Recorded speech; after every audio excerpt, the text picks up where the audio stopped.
마태복음 27장은 예수님께서 종교 지도자들에게 끌려가서 총독 빌라도에게 넘겨졌다는 이야기로 시작되어집니다. 그리고 3절부터 10절 말씀 보니까요, 예수님을 은 30에 팔아버린 가룟 유다가 자살한 사건이 기록이 되어 있습니다. 여러분, 이런 상황에서 예수님의 마음이 얼마나 무겁고 착잡했을까를 우리가 생각해 볼 수가 있습니다. 그 다음에 오늘 우리가 읽은 본문 말씀이 기록이 되는데요, 11절부터 18절 말씀입니다.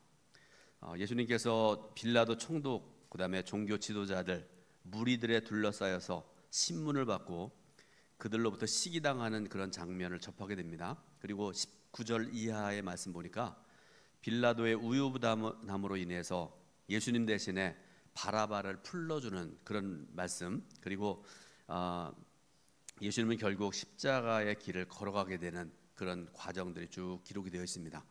또 27절 이하에 보게 되니까요, 예수님의 옷이 벗겨지고 채찍에 맞는 장면, 32절 이하에 보니까 십자가를 지고 예수님께서 이제 골고다 언덕을 향해 올라가시다가 자꾸 넘어지십니다. 붙이시고 힘들고 어려워서 자꾸 넘어집니다. 그럴 때 구경 나왔던 구레네 시몬이 예수님 대신해서 십자가를 지고 골고다에 올라가는 그런 과정, 십자가에 못 박히는 그런 과정까지 기록이 되어 있습니다. 45절 이하에 보니까 예수님께서 드디어 십자가에서 마지막 숨을 거두시는 그런 장면이 기록되어 있습니다. 그러므로 본문의 전후를 살펴보면 모든 상황이 급박하게 돌아가고 있는 것을 볼 수가 있습니다. 자, 예수님의 사랑받았던 제자 가룟 유다는 자살했고요, 다른 제자들은 도망가고, 바로 직전에 예수님의 수제자였던 베드로, 예수님을 모른다고 3번씩이나 부인했던 그런 상황입니다. 이제 예수님에 대한 재판과 신문은 일사천리로 진행되고 불과 몇 시간 만에 십자가에 달려서 처형당하셔야 될 그런 상황입니다. 이런 일련의 과정은 본문에 기록된 말씀 중심으로 오게 되니까요, 주님께서 막 고난의 길을 걷기 시작하는 장면입니다. 이미 십자가의 길을 각오하셨던 예수님의 심정이 어떠했을까, 오늘 본문 중심을 여러분 한번 생각해 보시기 바랍니다. 우리가 좀 깊이 생각해 봐야 될 그런 내용입니다. 제가 말씀 준비하다가 책에서 본 그런 내용인데, 이름도 잘 모르는 여호수아 리프맨이라는 작가가 쓴 마음의 평화라는 소설이 있다고 그러는데요, 그 소설에 나오는 그런 일부 내용입니다. 어느 젊은 청년 하나가 지혜롭다고 소문난 노인을 찾아가서 자기의 마음의 소원을 좀 들어달라고 할아버지한테 부탁을 합니다. 노인이 그럼 젊은이가 원하는 것이 무엇이냐 물어봤습니다. 그랬더니 이 청년이 말하기를, 첫 번째는 건강 있길 원합니다. 두 번째로는 재물이 있으면 좋겠습니다. 세 번째로는 잘생겼으면 좋겠습니다.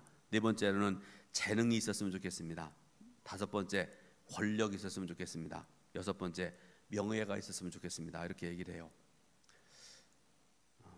이 말을 들은 지혜로운 노인이 젊은 청년에게 이렇게 얘기를 했다고 그래요. 젊은이, 이 모든 것을 소유해도 자네 마음속에 평화가 없다면 아무것도 누릴 수가 없다네, 이렇게 대답을 했대요. 이 청년이 그 대답을 듣고 충격을 받았다는 그런 내용입니다. 마음의 평화라는 소설에 나오는 그런 내용이라고 합니다. 여러분, 우리가 세상의 모든 것을 소유해도 조그맣게 청년이 원했던 6가지 뿐만 아니라 거기다 10가지를 더하고 20가지를 더하더라도, 그거 다 소유하고 있다 할지라도 우리 마음속에 평화가 없으면 삶의 즐거움과 기쁨을 누릴 수가 없습니다. 우리가 돈을 많이 벌어서 삼성의 무슨 회상처럼 돈이 많아도, 또 유명세를 타서 길을 가다가 사람들이 다 알아보고 존경한다 그런다 할지라도, 또 말씀을 많이 읽고 기도하고 살아간다 할지라도 우리의 삶에 평화가 없으면, 우리 마음속에 평화가 없으면 기쁨을 누릴 수가 없다라는 그런 말씀입니다. 그러므로 진정한 중요한 것은 돈도 아니고 명예도 아니고 다른 것 아무것도 아니라 평화를 잃지 않는 것이 중요하다라는 그런 말씀입니다. 오늘 저 여러분들이 믿는 주님은 평화의 주님이십니다. 심지어는 예수님께서는 고통스러운 시간에도 평화를 잃지 않으셨습니다. 오늘 본문 말씀 여러분 말씀드렸잖아요. 우리가 11절부터 18절 말씀 읽었는데요, 평화에 대한 말씀 하나도 없어요. 예수님께서 마음에 평화롭고 뭐 그런 말씀 하나도 없습니다. 곧 말씀 보게 되니까요, 예수님은 곧 잔혹한 십자가를 지고 고난과 죽음의 길을 가야 되는 그런 상황입니다. 우리 인간들은 부족해서, 우리는 연약해서 잠시 후에 일어날 일들을 몰라요. 여러분, 지금 이제 11시 27분입니다. 제가 예배 드리고 말씀 듣고 있는 중인데, 조금 이따 여러분 예배 마치고 난 다음에 밥을 먹어야 되잖아요. 밥 먹고 배불러다 감사하다 그럴지 배 먹은 게 이런 사람 하나도 없길 바라는데, 체해가지고 그것 때문에 힘들지 아무도 몰라요. 오늘 죽을지 10년 후에 죽을지 100년 후에 죽을지 우리는 아무도 모릅니다. 부족한 우리들인데, 근데 예수님은 전능하신 하나님이시잖아요. 잠시 후에 있어야 될 일을 다 하시는 예수님입니다. 우리 인간처럼 생각하면 얼마나 불안하고 두려울까요? 그런데 주님은 불안과 두려움의 기색이 조금도 없으십니다. 오히려 평화롭습니다. 11절 말씀 보니까 예수님은 당시 하늘을 찌르는 총독의 권세 앞에서 조금도 마음이 위축되지 않습니다. 12절 보게 되니까요, 예수님은 자신을 고발한 대제사장과 장로들 앞에서도 전혀 두려워하지 않으셨습니다. 또 15절과 18절 말씀 보게 되니까요, 군중이 시기함으로 바라바를 풀어주라고 했을 때에도 예수님께서는 거기에 대해서 하필이면 바라바냐 나 아니냐 그러면서 예수님께서 불안해하지 않으시고요, 오히려 차분하고 평화로웠습니다. 참으로 평화 중에 평화고 놀라운 평화입니다. 사람들 마음이 불안할 때 여러 가지 몇 가지 행동을 한다고 그래요. 제가 어제 말씀 준비하다 본 내용인데, 어떤 사람은 이를 깨물거나 부딪힌대요. 자꾸 이를 부딪힌답니다. 어떤 사람은 얼굴을 자꾸 만진답니다. 어떤 사람은 입술을 깨문답니다. 어떤 사람은 입술에 침을 바른답니다. 여러분, 불안할 때 어떻게 하세요? 어떤 사람은 한 곳에 있지 못하고 이리 갔다 저리 갔다 하는 사람도 있잖아요. 근데 마음이 평화로우면 조급하지 않습니다. 가지도친 말을 하거나 쉽게 화를 내지도 않습니다. 마음에 평화가 있는 사람은 기쁨과 감사와 사랑과 행복이 마음에서 흘러나옵니다. 그래서 그런 말을 하고 그런 행동을 하고 살아간다, 그런 말씀입니다. 사랑하는 여러분, 평화는 우리가 인생을 살아가는데 반드시 필요한 요소입니다. 그러므로 무슨 큰 일을 하려고 애쓰기 전에 먼저 하나님, 제 마음에 평화 주시기 원합니다 라고 하나님께 간구하시기 바라고요. 그래서 여러분의 마음에 평화의 씨앗을 심으시기를 주님의 이름으로 축원드립니다. 다음으로 우리가 생각해야 될 것이 있습니다. 예수님의 평화의 힘이 무엇인가를 우리가 생각을 해봐야 됩니다. 여러분, 한번 생각해 봅시다. 예수님은 그렇게 긴박함 속에서 평화를 유지할 수 있었을까? 결론부터 말씀드리자 그러면, 주님이 소유한 내면의 힘이 불안이나 두려움이나 분노의 힘보다 훨씬 더 컸기 때문에 그렇습니다. 여러분, 오늘 본문 말씀 자세히 한번 읽어보세요. 조금 여러분 집에 가셔서 또 이후에도 마태복음 27장 11절부터 18절 말씀을 10번, 20번, 100번 읽어보시기 바랍니다. 묵상해 보시기 바랍니다. 아까 말씀드렸죠? 평화라는 말 단 한마디도 없는 그런 말씀입니다. 빌라도와 유대 종교 지도자들이 예수님의 마음을 심하게 흔들려고 했지만 주님께서는 불안해하거나 상처를 받지 아니하시고요, 두려워하지도 않습니다. 제가 이런 말을 들었는데요, 잘 들어보세요. 자존감이 강한 사람은 쉽게 상처받거나 좌절하지 않는다. 성경에 있는 말씀은 아닙니다. 여러분, 자존감이라는 말씀 드렸잖아요. 이 자존감이라는 말의 뜻을 우리 한번 읽어보겠습니다. 같이 읽어보겠습니다. 자신을 존중하고 가치 있는 존재라고 인식하는 마음, 이게 자존감입니다. 자, 자신을 존중하고, 어떤 사람은 내가 왜 태어났나, 나는 죽어야 돼, 이런 사람이 있어요. 그러지 말란 말씀입니다. 하나님께서 나를 이 땅에 보내신 뜻이 있다. 기도하면서 그 뜻을 알고, 성경 읽으면서 그 뜻을 알고 그 뜻 안에 살아가야 된다, 그런 말씀 아닙니까?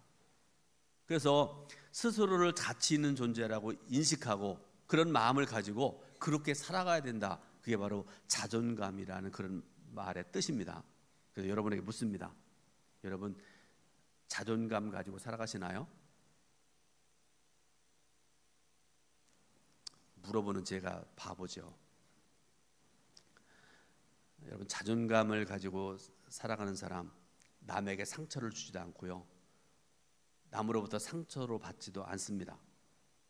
자존감이 지극히 강한 삶을 살아가는 사람, 저와 여러분들이 그런 사람 될 수 있기를 바랍니다. 그런데 예수님께서 불안해하거나 상처를 받지 않는 이유가 있었는데, 주님이 소유한 내면의 힘이 평화를 줄 만큼 강력했기 때문에 그렇습니다.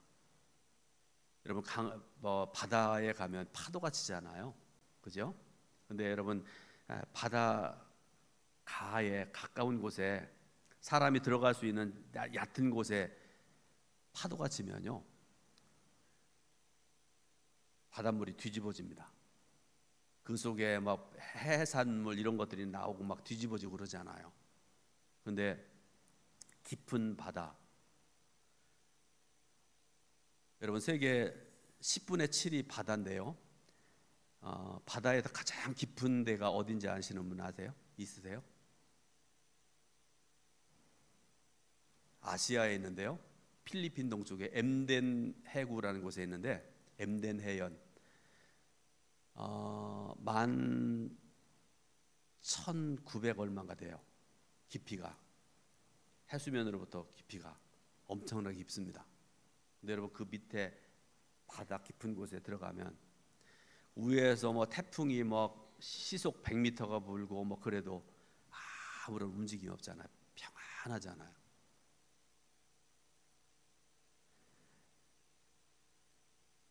마찬가지로 평화의 힘이 크면 클수록 우리 마음에 요동이 없습니다.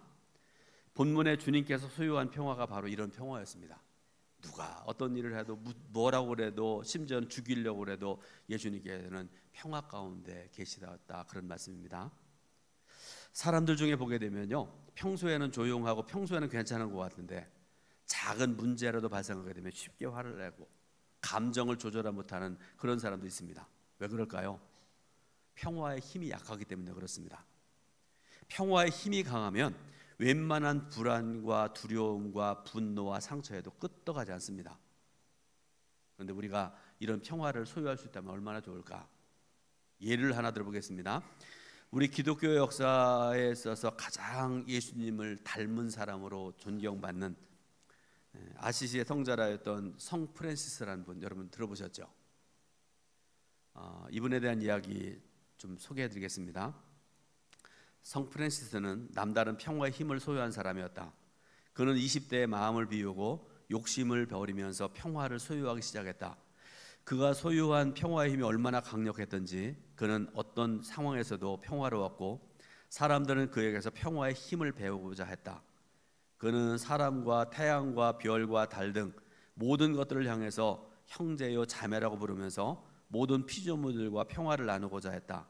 한 번은 길을 가는데 새들이 나란히 앉아있는 것을 보고 그들에게 설교를 하기 시작했다. 그런데 놀라운 것은 단 한 마리의 새도 이탈하지 않고 그의 설교를 듣더니 그의 팔과 머리와 손과 어깨에 와서 앉으면서 경청했다는 그런 이야기도 전해져 내려온다. 그의 얼굴과 언어와 마음과 행동이 얼마나 평화로웠으면 새들도 그의 평화를 함께 즐길 수 있었을까라는 그런 글입니다. 사랑하는 여러분, 여러분의 마음과 여러분의 삶을 흔드는 어떤 쇠폐와도 흔들리지 않는 평화의 힘이 여러분 속에 가득하기를 주님의 이름으로 축원드립니다.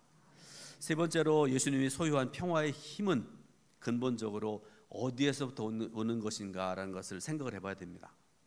여러분, 어떻게 해야 평화의 힘을 소유할 수 있을까요? 주님께서는 어떻게 그처럼 강력한 평화의 힘을 소유하셨을까요? 오늘 본문 11절 말씀을 읽어보겠습니다. 11절 말씀입니다. 예수께서 총독 앞에 섰음에 총독이 물어 이르되 내가 유대인의 왕이냐? 예수께서 대답하시되 내 말이 옳도다 하시고 아멘. 예수님 당시에 총독은요, 그야말로 강력한 힘과 권세를 가진 사람입니다. 로마가 세계 최강대국의 로마 황제가 이스라엘로 파송한 사람이 바로 로마 총독 아니겠습니까? 그런데 그 총독이 내가 유대인의 왕이냐 이렇게 물어보는데 예수님께서 거기에 주눅들지 않으세요. 내 말이 옳다라고 위험 있게 풍의미 있게 대답을 하셨습니다. 그 이유가 뭘까?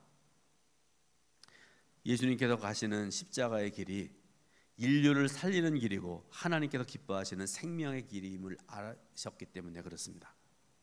그렇기 때문에 예수님께서는 평화로웠습니다. 사람이 가시밭길을 걸어가더라도 그 길이 하나님이 기뻐하시는 길이면 당당합니다. 평화롭게 걸어갈 수 있습니다. 하나님이 기뻐하시는 일에 순종하면 서로 힘들어도 평화로운 삶을 살아갈 수가 있다라는 그런 말씀입니다. 예를 들어서 여러분 사도 바울과 베드로 한번 생각을 해보세요. 복음을 전하다 감옥에 갇힙니다. 그런데 비록 영어의 몸이 되었지만 그들이 얼마나 당당하고 평화로웠습니까? 절대로 주눅들지 않습니다. 거기서도 복음 전하고 거기서도 찬송 부르고 하나님의 영광을 드러냅니다. 왜 그렇습니까? 내가 걸어가는 그 길이 하나님께서 기뻐하시는 길임을 알았기 때문에 그렇습니다. 그런데 반대로 나쁜 마음을 먹거나 하나님께 불순종하는 삶을 살아가는 사람은요, 마음이 항상 불안하죠. 항상 두렵습니다. 평탄한 것 같지만 그 길은 고통스럽습니다. 이사야서 48장 18절 말씀을 같이 읽어보겠습니다. 네가 나의 명령에 주의하더라면 내 평강이 강과 같았겠고 내 공의가 바다 물결 같았을 것이며. 아멘. 하나님께서는 옳은 길을 가는 자에게 평화를 주십니다. 그러므로 여러분 항상 옳은 마음을 가지시기 바라고요, 옳은 태도를 가지고 살아가시기 바랍니다. 하나님께서 기뻐하시는 뜻에 순종하기 바랍니다. 그러면 자존감이 자꾸 높아질 수 있습니다. 그리고 하나님께서 주시는 평화를 소유하는 삶을 살아갈 수 있게 된 것이다, 그런 말씀입니다. 그런데 평화의 힘을 소유하는 보다 근본적인 이유가 있습니다. 예수님을 예를 들어 말씀드리겠습니다. 오늘 본문 15절부터 17절 말씀 보니까요, 총독과 대제사장과 장로들이 죄 없는 예수님을 십자가에 못 박으면서 죄인 하나를 풀어주기를 요청을 합니다. 18절 보니까 그 요구는 그들의 시기심에서 비롯된 것이었다, 이렇게 말씀을 하세요. 그런데 그럼에도 불구하고 빌라도 총독은 그 요청을 들어주었는데, 이 빌라도 총독의 이 결정은 세상에서 가장 어리석은 결정입니다. 하지만 주님께서는 그 과정을 하나하나 보시면서 억울해하지 않으십니다. 분노하지 않으십니다. 오히려 평화롭습니다. 놀라운 평화를 누리고 계십니다. 그런데 예수님께서 그렇게 강력한 평화를 소유할 수 있었던 이유는 다른 데 있는 게 아니라요, 하나님과 친밀했기 때문에 그렇습니다. 만약에 예수님께서 하나님과 친밀하지 않았더라면 이런 평화를 누릴 수가 없었을 것입니다. 절대로 그럴 수 없습니다. 예수님께서 하나님과 얼마나 친밀했는지를 알려주는 그런 말씀이 요한복음 8장 29절에 기록이 되어 있는데요. 자, 여러분 요한복음 8장 29절 말씀을 같이 읽습니다. 나를 보내신 이가 나와 함께 하시도다. 나는 항상 그가 기뻐하시는 일을 행함으로 나를 혼자 두지 아니하셨느니라. 아멘. 예수님께서는 단 한순간도 떨어지지 않고 하나님과 24시간 함께 하셨습니다. 요한복음 17장 21절에도 보니까 유명한 말씀하고 계시죠. 아버지여, 아버지께서 내 안에 내가 아버지 안에 있는 것 같이, 이렇게 말씀하고 계세요. 그러므로 예수님께서는 하나님과 하나님을 통해서 진정한 평화의 힘을 소유하셨다는 그런 말씀입니다. 근데 만약에 우리가 하나님과 멀어지면, 우리가 항상 하나님과 함께하는, 동행하는 그런 삶을 살아야 되는데, 내가 하나님과 멀어지는 그 순간에 평화 대신에 들어오는 못된 것이 있는데 그게 뭔지 아세요? 불안이 찾아옵니다. 아까 불안한 사람들이 하는 행동이 무엇인지 예를 들어서 말씀드렸잖아요. 그 밖에도 많은 것들이 있습니다. 그러나 하나님과 우리가 친밀하면 할수록 모든 것들이 다 사라져 버립니다. 그리고 그때 자유와 경건과 평안과 신실함과 행복을 소유하게 될 것입니다. 그러므로 예수님께서 그렇게 하셨던 것처럼 저와 여러분들도 하나님께서 주시는 평화를 소유하기 위해서 하나님과 친밀해야 됩니다. 그 친밀함을 얻기 위해서 하나님과 우리 사이에 끼어있는 불순물들, 여러분 스스로 알고 계시잖아요. 내가 하나님과 늘 동행하고 함께 해야 되는데 하나님과 나 사이에 끼어있는 이 불순물들, 더러운 것들 여러분 알고 계시잖아요. 저도 알아요. 제가 어떤 것이 부족한지 압니다. 그것들을 제거해야 됩니다. 그리고 하나님의 마음과 우리 마음이 하나가 될 때 하나님께서 주시는 진정한 평화를 소유할 수 있게 된다, 그런 말씀입니다. 인도의 유명한 성자였던 선다싱이라는 분 여러분 알고 계실 텐데요. 이분은 예수를 믿는다고 집에서 쫓겨났습니다. 인도라는 나라가 힌두교를 믿는 나라 아니겠습니까? 집에서 쫓겨났습니다. 온갖 고난을 겪습니다. 심지어는 가족들의 손에 의해서 우물에 던져지게 되는데요. 그 우물이 어떤 곳인가 하면 시체가 던져지는 곳이기도 하고요. 뱀이 우글거리는 우물에 던져졌다가 며칠 만에 간신히 살아나기도 했습니다. 그의 고난 이야기는 글자 그대로 눈물 없이는 읽을 수 없는 그런 상황입니다. 그런데 놀라운 사실은요, 어떤 혹독한 고난이 연속되는 가운데서도 선다싱은 평화를 잃지 않았다는 얘기입니다. 어디에 있든지 간에 누구를 만나든지 선다싱은 평화로웠습니다. 그와 대화를 나눈 사람은요, 1시간 안에 평화를 누리게 되었답니다. 그의 마음의 중심에서 평화의 힘이 부끄럽게 넘쳐났기 때문에 그런 일이 있을 수가 있었다, 그런 말씀이죠. 자, 선다싱이 이렇게 평화의 사람이 될 수 있었던 것은요, 그가 항상 하나님이 기뻐하시는 믿음의 길을 걸었기 때문에 그렇습니다. 또 하나님의 임재 속에 들어가서 하나님과 하나 되는 영성을 유지했기 때문에 그렇습니다. 여기에 그가 평화의 힘을 유지할 수 있는 이유가 있습니다. 이제 말씀의 결론을 맺습니다. 왜 우리가 평화를 추구해야 될까? 이유는 단 한 가지, 평화의 길이 바로 예수님께서 걸어가신 길이었기 때문에 그렇습니다. 하나님께서는 우리가 하나님의 원수였을 때에도 우리를 공격하지 않으셨고요, 우리를 대적하지 않으셨습니다. 우리가 죄 가운데 살아갈 때도 하나님께서는 우리를 위해서 오히려 독생자 예수 그리스도를 보내주셨습니다. 그러므로 저와 여러분들도 주님께로부터 한없는 용서를 받은 자이기 때문에 우리를 박해하는 자들을 보면서 원수를 갚지 말아야 된다, 성경은 말씀을 하고 계세요. 로마서 12장 17절부터 19절 말씀, 로마서 12장 17절부터 19절 말씀 같이 말씀 봉독해 올립니다. 아무에게도 악을 악으로 갚지 말고 모든 사람 앞에서 선한 일을 도모하라. 할 수 있거든 너희로서는 모든 사람과 더불어 화목하라. 내 사랑하는 자들아, 너희가 친히 원수를 갚지 말고 하나님의 진노하심에 맡기라. 기록되었으되 원수 갚는 것이 내게 있으니 내가 갚으리라고 주께서 말씀하시니라. 아멘. 여러분, 이 말씀을 분명히 기억하시기 바라고요, 평화의 길을 걸어가시기 바랍니다. 아무리 좋은 명분으로라도 우리와 하여금 분쟁을 일으키고 원수를 갚게 하려는 사탄의 유혹을 물리쳐야 됩니다. 그 유명한 아시시의 성자였던 성 프란시스, 다시 말씀드립니다. 성 프란시스의 유명한 기도 여러분 알고 계십니까? 그 기도를 알고 우리가 그 기도처럼 살아야 됩니다. 마지막으로 성 프란시스의 기도를 함께 기도하고 말씀을 마치려고 그러는데요. 자, 말씀을 같이 한번 이 기도를 같이 고백하도록 하겠습니다. 주여, 나를 당신의 도구로 써 주소서. 미움이 있는 곳에 사랑을, 다툼이 있는 곳에 용서를, 분열이 있는 곳에 일치를, 의혹이 있는 곳에 믿음을, 그릇됨이 있는 곳에 진리를, 어두운 곳에 빛을, 슬픔이 있는 곳에 기쁨을 가져오는 자 되게 하소서. 위로받기보다는 위로하고, 이해받기보다는 이해하고, 사랑받기보다는 사랑하게 하여 주소서. 우리는 줌으로써 받고 용서함으로써 용서받으며 자기를 버리고 죽음으로써 영생을 얻기 때문입니다. 아멘. 기도하겠습니다. 하나님, 그